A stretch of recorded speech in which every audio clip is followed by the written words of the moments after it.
Halo, ketemu lagi sama Pak. Jadi meski kita masih bertemu secara virtual, tapi tidak apa, ingat selalu jaga kesehatan kalian. Nah, pada kali ini Pak akan melanjutkan pembahasan materi masih di bab statistika di ukuran pemusatan data, yaitu pada bahasan yang terakhir, yaitu mengenai modus.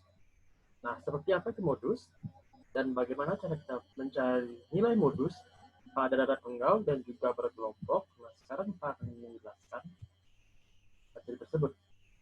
Silahkan perhatikan yang baik-baik ya. Nah, modus. Modus itu diartikan sebagai nilai yang paling sering muncul atau dalam artian nilai dengan frekuensi yang paling tertinggi dari data yang ada, seperti dari sebaran data yang ada.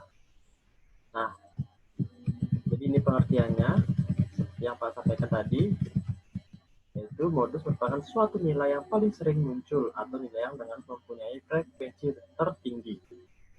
Modus ini dilambangkan dengan MO, sama seperti median, dia diambil dua huruf di depannya, yaitu MO.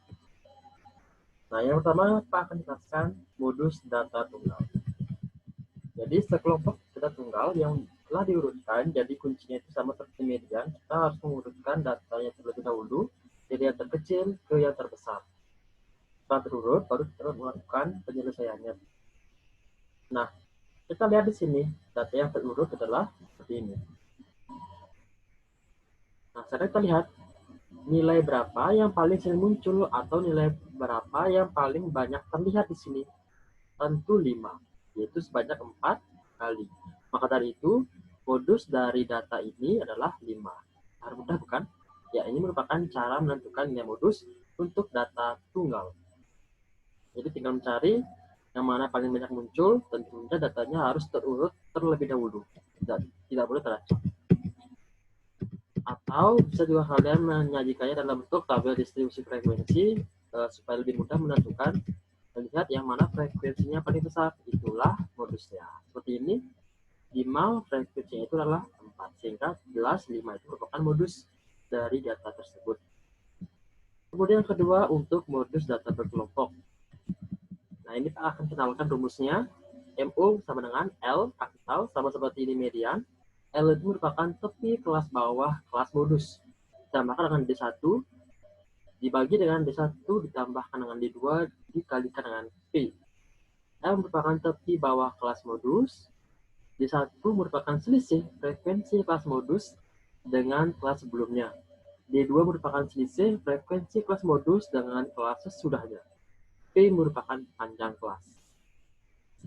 Nah, bagaimana kita menerapkan rumus ini dalam suatu soal untuk mencari modus di data berkelompok? Nah, sekarang kalian simak baik-baik contoh soal. Nah, di sini Pak punya soal. Ya. Jadi seperti ini soalnya, tentukanlah nilai modus dari data berkelompok yang sudah disajikan menggunakan tabel distribusi frekuensi. Ini. Nah, kita lihat di sini kelas berapa yang paling tinggi frekuensinya? Tentu kelas ketiga, yaitu 63 sampai dengan 67. Ini dia kelas modusnya. Kita buat di sini kelas modus yaitu 63 sampai dengan 67. Ini di sini apa salah ngetik? 67 harusnya. Kemudian tepi bawah kelas modus. Jadi silakan cari tepi bawahnya yaitu 62,5. Kemudian carilah D1 dan D2. D1 merupakan selisih antara frekuensi kelas modus dengan kelas sebelumnya. Kelas modus itu frekuensinya 16. Kelas sebelumnya yaitu 10. Sehingga selisihnya adalah 16 dikurangi 10 yaitu 6. Nah, untuk D1 seperti itu. Kemudian untuk D2 yaitu selisih antara kelas modus dengan kelas sesudahnya. Berarti dengan 12 ini. Sehingga selisihnya adalah 4. Nah, mudah bukan?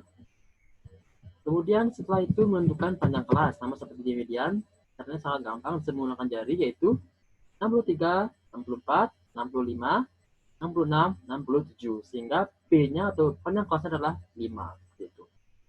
Nah, kemudian setelah semua ditentukan, setelah semua diperoleh, masukkan langsung ke rumus yang sudah ada, sudah dioperasikan, ya, sehingga akan didapatkanlah modus untuk data yang tadi tersajikan itu. Sehingga dari data berkelompok tersebut dapat diperoleh modusnya adalah 65,5. Nah, bagaimana jika modus tersebut frekuensinya itu semua sama, atau ada kelas yang memiliki frekuensi sama dan itu yang paling tertinggi? Silahkan, bagi yang tahu silahkan langsung sampaikan di kolom komentar atau di grup diskusi yang sudah ada. Terima kasih.